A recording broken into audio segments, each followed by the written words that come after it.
ये अचानक वॉल्टर को हार्ट अटैक आ जाता है और प्लेन के ऊपर से उसका कंट्रोल हट जाता है। बेन जब वहाँ पर उसको चेक करता है तो वो समझ जाता है कि ये हार्ट अटैक ही है। अब बिना पायलट के प्लेन क्रैश होने लगता है और बेन और एलेक्स सीट बेल्ट बांधकर पीछे की सीट पर जाकर बैठ जाते हैं। तभी उस प्लेन के पीछे का हिस्सा एक पहाड़ की चोटी से टकराकर टूट जाता है और वो प्लेन पहाड़ की एक चोटी पर जाकर क्रैश हो जाता है। कुछ देर बाद जब बेन को होश आता है तब तक रात हो चुकी होती है। वो एलेक्स को देखता है तो एलेक्स जिंदा तो होती है लेकिन वो बेहोश पड़ी होती है। फिर जब वो वॉल्टर को देखता है तो वॉल्टर मर चुका होता है। वहीं बाहर तूफान अभी भी चल रहा था इसलिए वहाँ पर बहुत ज्यादा ठंड थी। इसके बाद बेन प्लेन से टपक रहे फ्यूल से आग जलाता है और ऐसे ही ये रात बीत जाती है। फिर सुबह होते ही बेन प्लेन से बाहर निकलता है और चारों तरफ देखने पर वो समझ जाता है कि वो लोग बर्फ की चोटियों पर बुरी तरह फंस चुके हैं। लेकिन वो फिर भी खुश था क्योंकि वो जिंदा बचा हुआ था। इसके बाद वो एलेक्स के पास जाता है तो वो अभी भी बेहोश होती है। वो उसके जख्म साफ करके उसके कपड़े चेंज कर देता है और वॉल्टर को वहीं पर ही दफना देता है। इसके बाद वो देखता है कि इस क्रैश में वॉल्टर का कुत्ता बच गया था। फिर कुछ देर बाद एलेक्स को होश आता है और वो अपना फोन मांगने लगती है। बेन उसे कहता है कि तुम्हारा फोन टूट चुका है और मेरे फोन में नेटवर्क नहीं है, हम बहुत ऊंचाई पर है, वॉल्टर भी मर चुका है और मैंने उसे दफना दिया है। फिर अगली सुबह जब बेन बाहर होता है तो वो वहाँ से जाते हुए एक प्लेन को देखता है। लेकिन जब तक वो मदद के लिए फ्लेयर गन चलाता वो प्लेन वहाँ से काफी दूर जा चुका था। दूसरी तरफ एलेक्स बहुत ज्यादा परेशान हो रही थी और सोच रही थी कि उसका होने वाला हस्बैंड उसके बारे में सोचकर परेशान हो रहा होगा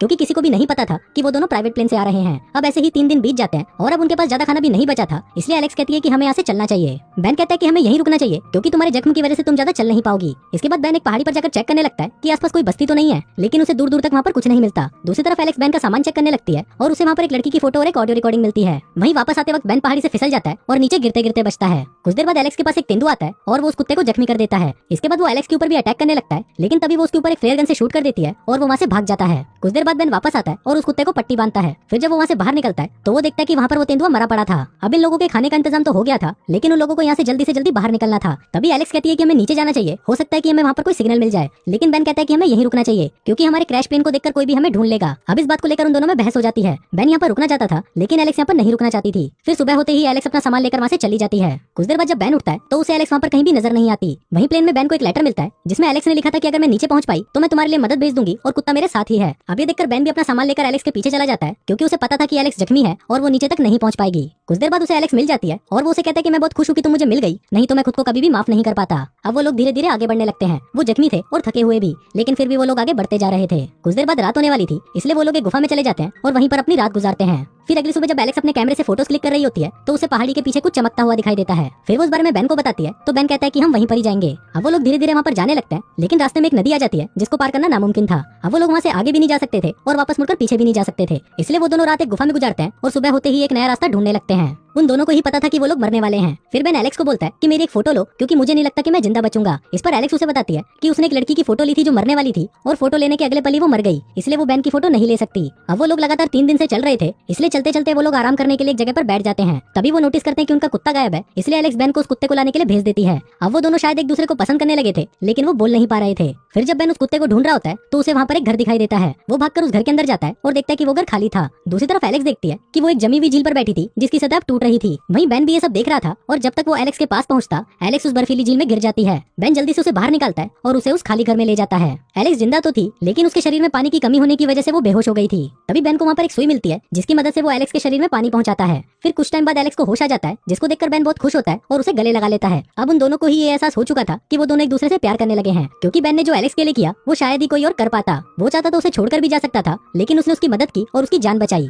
उस घर के अंदर से उन्हें सूप के 2 डिब्बे मिलते हैं जिससे उन लोगों के खाने का इंतजाम हो गया था। फिर अगले दिन जब बेन लकड़ियां लेने के लिए बाहर जाता है तो एलेक्स वापस उसका सामान देखने लग जाती है लेकिन इस बार बेन उसे ऐसा करते हुए देख लेता है और उस पर गुस्सा करने लगता है। यहाँ पर एलेक्स उसे बताती है कि हो सकता है कि हम दोनों साथ मरे और मैं तुम्हें जानती तक नहीं। बेन उसे कहता है कि तुम मुझे जानना चाहती हो तो सुनो, अभी तुमने जो वॉइस मैसेज सुना था वो मैंने पिछले 2 सालों से नहीं सुना, वो मेरी वाइफ की वॉइस है जो मुझे छोड़कर चली गई। अब ये बोलकर वो वहाँ से जाने लगता है लेकिन तभी एलेक्स उसे रोक लेती है और उसे गले लगा लेती है, जिसके बाद वो दोनों पूरी रात घचाघच करते हैं। फिर अगली सुबह एलेक्स बेन को कहती है कि तुम्हें अकेले ही नीचे जाकर मदद लानी चाहिए क्योंकि अगर मैं भी तुम्हारे साथ जाऊंगी तो हम लोग ज्यादा चल नहीं पाएंगे। लेकिन बेन उसे मना कर देता है और बोलता है कि मैं तुम्हें अकेला छोड़कर नहीं जा सकता, लेकिन एलेक्स उसे फोर्स करने लगती है जिस पर बेन मान जाता है। फिर अगली सुबह बेन एलेक्स को अकेला छोड़कर मदद लाने के लिए निकल जाता है लेकिन कुछ ही दूर जाने के बाद बेन का मन नहीं मानता और वो उसे अकेला छोड़कर नहीं जाना चाहता था, इसलिए वो वापस आता है और उसे लेकर निकल पड़ता है। कुछ दूर तक चलने के बाद एलेक्स कहती है कि मैं और नहीं चल सकती, इसलिए बेन एक लकड़ी का स्ट्रेचर बनाता है और एलेक्स को खींचकर ले जाने लगता है। लेकिन इससे वो लोग बहुत ज्यादा थक जाते हैं इसलिए वो दोनों एक जगह पर आराम करते करते सो जाते हैं। तभी वो कुत्ता बेन को जगाता है और फिर बेन वहाँ पर देखता है कि कुछ ही दूरी पर एक लकड़ी का कारखाना है। ये देखकर बेन बहुत खुश हो जाता है और वो एलेक्स को जगाता है। लेकिन अब उन लोगों के शरीर में बिल्कुल भी ताकत नहीं बची थी इसलिए वो लोग चल नहीं पाते, लेकिन उनको कैसे भी वहाँ पर पहुंचना ही था। तभी एलेक्स बेन से कुछ कहने लगती है लेकिन बेन समझ जाता है है कि वो उसे क्या कहना चाहती है, इसलिए वो उसे कहते हैं कि तुम चिंता मत करो, ये राज राज ही रहेगा। फिर वो देखते हैं कि उनका कुत्ता गायब है, तो बेन उसे ढूंढने जाता है, लेकिन तभी उसका पैर एक बियर ट्रैप में फंस जाता है। वहाँ एलेक्स उसका पैर निकालने की बहुत कोशिश करती है, लेकिन वो नाकामयाब रहती है। बेन उसे कहता है कि तुम जल्दी से जाओ और किसी को मदद के लिए बुलाओ। एलेक्स किसी तरह कारखाने की तरफ निकल जाती है और वहाँ के वर्कर से हेल्प मांगती है। फिर जब बेन को होश आता है तो वो एक हॉस्पिटल में था।